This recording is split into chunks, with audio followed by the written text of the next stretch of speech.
ሲድሮ አፕሊኬሽን እውነትም አዶናይ እንዳለው ሚሊዮነር ያደርገናል። እሱን ወደፊት አንድ ላይ የምናየው ይሆናል። በዚህ ቪዲዮ የሲድሮን አፕሊኬሽን ኢንተርፌስ እና ሎጊን አደራረግ አሳያችኋለሁ። አፕሊኬሽኑን ስትከፍቱት የሚያመጣላችሁ ኢንተርፌስ ይሄ ነው። ኔክስት ትሉትና ከዛ በመቀጠል ሌት ጌት ስታርትድ የሚለውን ትነኩታላችሁ። ከዛ በመቀጠል ኢሜል አካውንታችሁን ታስገቡለታላችሁ። ኢሜል አካውንታችሁን ካስገባችሁ በኋላ አግሪመንት ቦክስ ያመጣላችኋል። አግሪመንት ቦክሱን ቲክ ታረጉትና ሳይኒን ታረጉታላችሁ። ከዛ ጀንደር ብሎ ጾታ ያስመርጣችኋል። ከዛን በርዝዳይ ተወለዳችሁበትን ዓመተ ምህረት ታስገባላችሁ። ከዛ በመቀጠል ደግሞ ኢንተረስታችሁን ምን አይነት ቶፒክ ነው የምትወዱት የሚለውን ይጠይቃችኋል።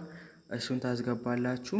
አሁን ሲድሮ አፕ ሳይን አፕ አድርጋችኋል። ከዛ እንደምታዩት ስክሪን ላይ የሚያመጣላችሁ አፕሊኬሽኑ ምን ያክል ቀናት እንደሚቀረው ላውንች ሊደረግ ምን ያህል ቀን ይቀረዋል የሚለውን ያሳያችኋል። ኢንተርፌሱ እንደምታዩት ጸዳ ያለና አሪፍ ነው።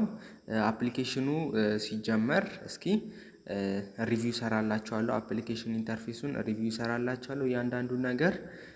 እስከዛ ድረስ ግን ይህን ይመስላል።